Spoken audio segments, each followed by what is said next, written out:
আজকে আমরা দেখব এপিসোড 14। মা মা, আমার না খুব গোপাল ঠাকুরের গল্প শুনতে ইচ্ছা করছে। ও, তুমি গোপাল ঠাকুরের গল্প শুনবে? তাহলে শোনো, তোমাকে আজকে আমি গোপাল ঠাকুরের সত্যিকারের একটি গল্প শোনাই।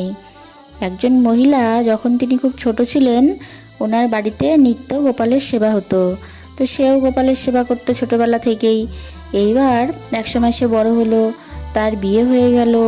তখন তার সংসারেই সময় কেটে যায়। সে গোপালের খোঁজ খবর নিত মায়ের কাছে। এরকম অবস্থায় দিন যেতে যেতে তার একটি পুত্র সন্তান হয়। এক সময় সেই পুত্র সন্তানও বড় হয়ে যায়।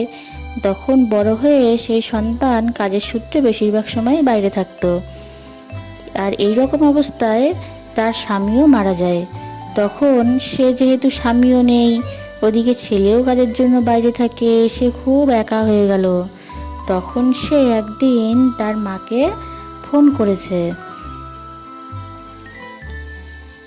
মা মা, কেমন আছো তুমি? এই তো বাবা, ভালো আছি। কি ও মা, মা তুমি কি করছো এখন? আমি তো তোমার গোপালের সেবা করছি। এই যে তোমার গোপালকে আমি এখন স্নান করাচ্ছি। ও মা, মা জানো তো, আমার না একটুও সময় কাটে না।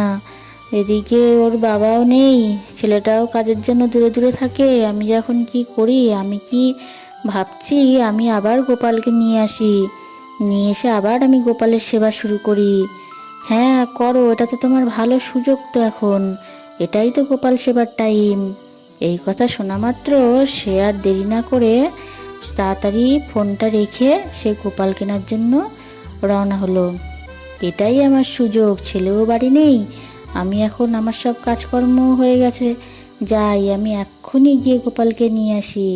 আমার আর একা একা ভালো লাগছে না, আর সময় কাটে না আমার, আমার গোপালকে নিয়ে আসি, তাহলেই আমি শান্তি পাবো। এই বলে সে চলে গেল গোপাল আনতে।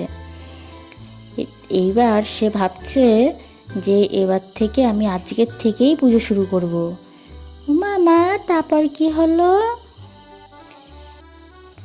এই বলতে বলতে সে গোপাল নিয়ে হাজির। এই তো আমার গোপাল সোনা, কি সুন্দর, একদম আমার মনের মতো হয়েছে।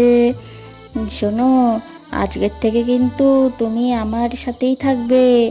আজকের থেকে তুমি আমার সব, আমার সুখ দুঃখ সব কিছুর সাথেই তুমি। কতদিন পর তোমাকে কাছে পেলাম, সেই ছোটবেলায় সেবা করতাম। চলো, তুমি আজকের থেকে আমার সাথেই থাকবে। চলো, তোমাকে আমি তোমার স্থানে বসিয়ে দিই। এই বলে সে গোপালকে নিয়ে গিয়ে তার স্থানে প্রতিষ্ঠা করলো। এরকম করে তার দিন ভালোই কেটে যাচ্ছে গোপালের সেবা করতে করতে। সে গোপালের জন্য সমস্ত কিছু কাজ করে, গোপালের ভোগ রান্না করে, এই করতে করতে তার বেশ দিন কেটে যায়। এরকম অবস্থায় একদিন তার ছেলে এসে হাজির। মা, ও মা, মা কোথায় গেল মা? মাকে তো দেখতে পাচ্ছি না, কোথাও গেল কোথায়? মনে হচ্ছে বাবু এসেছে, বাবুর গলার আওয়াজ পেলাম মনে হলো। এই তো বাবু, তুই এসেছিস, এই তো আমি এখানে আছি, আয় আয়, এখানে আয়। কী রে, তুই যে না বলেই চলে আসলি, তুই তো ফোন করে আসিস।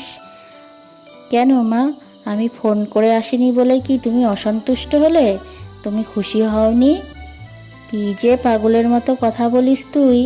কেন খুশি হব না, আমি তো তোকে এমনিই জিজ্ঞাসা করলাম। দেখ দেখ, আমি তোর জন্য কি এনেছি, তোর ভাই এনেছি। এই শুনে সে তার মুখটা ঘুরিয়ে দেখলো। সে কোনোদিনই ঠাকুরে বিশ্বাসী না, সে একদমই কোনো ভক্তি বলতে কোনো জিনিস তার মধ্যে নেই, সে বিশ্বাসই করে না ভগবান বলে কিছু আছে। দেখার পরে সে মুখটা বলে সে মাকে বলছে, মা আমি অনেকক্ষণ আগে এসেছি তো, অনেক সকালে বেরিয়েছি, তুমি আমার জন্য কিছু খাবার দাবার আমার ঘরে একটু পাঠিয়ে দাও, আমি ঘরে গেলাম। হ্যাঁ, মা বলছে আচ্ছা ঠিক আছে, যাও তুমি, আমি আসছি। এই বলে সে ছেলেকে বলে সে এখন গোপালকে গিয়ে বলছে, গোপাল গোপাল, আমি আমার ছেলের জন্য একটু খাবার বানিয়ে দিয়ে আসি, তুমি এখানটায় চুপটি করে বসো। হ্যাঁ, এই বলে সে চলে গেল ছেলের জন্য খাবার বানাতে। ছেলে নিজের মতো তার নিজের কাজ করছে, তার অফিসের কাজকর্ম করছে। আর ওদিকে মা ঠাকুরের সামনে বসে বলছে, গোপাল দেখো আমার তো একটু সমস্যা হয়ে গেছে, আমি তো তোমাকে এখন ভোগ নিবেদন করতে পারবো না। ভালোই হয়েছে ছেলে চলে এসেছে বাড়ি, ওকে দিয়েই আমি ভোগ নিবেদন করাবো। খুব ভালো সময় এসেছে দেখো, আজকে তোমার দাদাই তোমাকে ভোগ নিবেদন করবে। আমি তোমার জন্য ভোগ রান্না করে দিই, আর তোমার দাদা তোমাকে ভোগ নিবেদন করবে, তুমি খেয়ে নিও। হ্যাঁ, আমার খুব ভালো হয়েছে আজকে, খুব ভালো টাইমে ছেলেটি এসেছে। এই বলে সে গোপালের জন্য গরম দুধ নিয়ে এসছে বানিয়ে, এনে ছেলেকে বলছে, বাবু বাবু, একটু তোর ভাইকে একটু এই দুধটা নিবেদন করে দে না বাবু। দেখ আমি পারছি না, আমার একটু অসুবিধা হয়েছে তো, তুই তো সবই বুঝিস, বড় হয়েছিস। বাবু তুই একটুখানি এই দুধটা একটু ভাইকে নিবেদন করে দে বাবু। দেখ না একটু, একটু দে বাবা, তোর কিচ্ছু করতে হবে না, সব করা আছে। দেখো মা, আমাকে এইসব বিষয়ে একদম কিচ্ছু বলবে না কিন্তু। যা তুমি করছো করো, আমি তোমাকে কিচ্ছু বলছি না, তুমি কিন্তু আমাকে এইসব বিষয়ে কিচ্ছু বলবে না। তুমি আমাকে আমার মতো কাজ করতে দাও, আর তুমি নিজের কাজ করো। তুমি আমাকে একদমই বলবে না এইসব কিছু, আমার এসব পছন্দ হয় না। তারপরে ওর মা আবার তার কাছে কাকুতি মিনতি করতে লাগলো, দেখ না বাবু, একবার একটু দিয়ে দে না বাবু। দেখ ভাই কখন থেকে না খেয়ে আছে, ভাইয়ের খুব খিদে পেয়েছে, একটুখানি এই দুধটা একটু নিবেদন করে দে বাবু। এরকম করিস না আমার লক্ষ্মী সোনা বাবু, আয় একটু আয়। এই করে সে খুব কাকুতি মিনতি করতে লাগলো। তখন ছেলে খুব রেগে নেমে আসলো নিচে। নিচে এসে সে মাকে বলছে, এই দুধ দিতে হবে, এই দুধ নিবেদন করতে হবে তো বলে সেই দুধের পাত্রটি ঠাকুরের গায়ের উপরই প্রায় ছুঁড়ে ফেললো, আর সেই গরম দুধ ঠাকুরের গায়ে গিয়ে পড়ল। শান্তি হয়েছে তোমার এবার, তুমি তো এটাই চেয়েছিলে, নাও নিবেদন করে দিয়েছি। বাবু তুই যে কি অন্যায় কাজ করলি রে বাবু, তুই দিবি না তাও ভালো ছিল, তুই কেন এরকম করলি? দেখ আমার গোপালের মনে গায়ে পুড়ে গেল, তুই কাজটা একদম ভালো করলি না রে বাবু, তুই কি করলি, তুই খুব অন্যায় কাজ করলি রে বাবু। এই বলে সে ঠাকুরের কাছে বারবার ক্ষমা চাইতে লাগলো, আর ঠাকুরের সামনে খুব অঝরে সে কাঁদতে লাগলো। সে ঠাকুরকে বারবার ক্ষমা চাইছে, গো ঠাকুর তুমি আমার ক্ষমা করে দাও। এই বলে সে ছেলের কাছে এসে বলছে, তুই কি করলি বাবু, তুই এটা ভালো করিসনি, একদম আমাকে বলবে না, বলেছি না এই সমস্ত, এরকম বললে এরকমই হবে, বলে সে চলে গেল। তখন সে গোপালকে তাড়াতাড়ি করে স্নান করিয়ে এনে তখন সে গোপালকে বলছে, গোপাল আমি আজকের থেকে তোমার ভোগের জন্য আর কারোর কাছে বলবো না, কখনো কারোর কাছে বলবো না। আমি যে পরিস্থিতিতে থাকি আর যেমনই থাকি, তোমার ভোগ আমিই দেবো, তাতে যা হয় হবে, আমি তোমাকে এরকম আর দেখতে পারবো না। এই বলতে বলতে সে গোপালের পোড়া জায়গায় চন্দনের প্রলেপ লাগিয়ে দিতে থাকলো, যাতে গোপালের ব্যথাগুলো কমে যায়। তা আর সে আবার দুধ নিয়ে এসে তাকে নিবেদন করে দিল। এবার দুজনই রাত্রিবেলা শুয়ে পড়েছে মা ছেলে।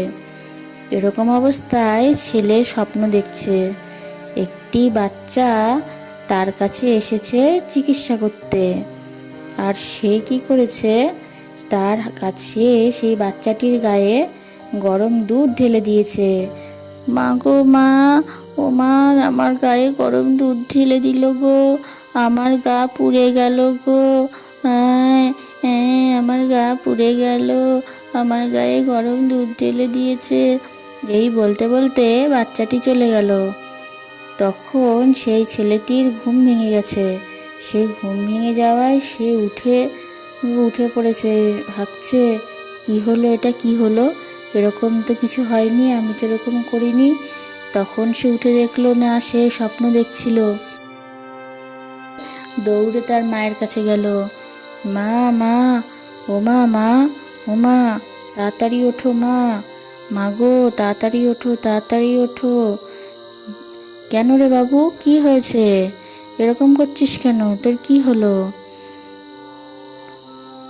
উমা মা, দেখো আমি কি রকম স্বপ্ন দেখলাম, একটি বাচ্চা আমার কাছে চিকিৎসা করতে এসেছে, আর আমি তার গায়ে গরম দুধ ঢেলে দিয়েছি, কিন্তু আমি তো এরকম করি না মা, আমার পেশেন্টদের সাথে আমি তো তাদের ভালোভাবেই দেখি। তাহলে আমি এরকম স্বপ্নটা কেন দেখলাম মা? মা বলল, দেখ বাবা, কালকে গোপালের খুব কষ্ট হয়েছে, সেই তোকে স্বপ্নটা দেখিয়েছে। আমি আর এরকম কোনো দিন করবো না মা, আমি গোপালের কাছে গিয়ে এক্ষুনি ক্ষমা চাইবো, আমার খুব বড় ভুল হয়ে গেছে। এই বলে সে গোপালের কাছে গিয়ে ক্ষমা চাইলো। আর তার মা গোপালকে বলল, গোপাল, সবই তোমার লীলা। এই বলার পরে তাদের মা ছেলে দুজনারই গোপালের সাথে খুব ভালো একটি সম্পর্ক হলো। মা, আমিও গোপাল ঠাকুরকে খুব ভালোবাসি, খুব ভালোবাসি জানো। হ্যাঁ, গোপাল ঠাকুরকে তো আমরা সবাই খুব ভালোবাসি। গোপাল ঠাকুর তো ছোট্ট গোপাল, তাকে তো আমরা সবাই ভালোবাসি। বন্ধুরা, তোমাদের সাথে আবার পরের এপিসোডে দেখা হবে।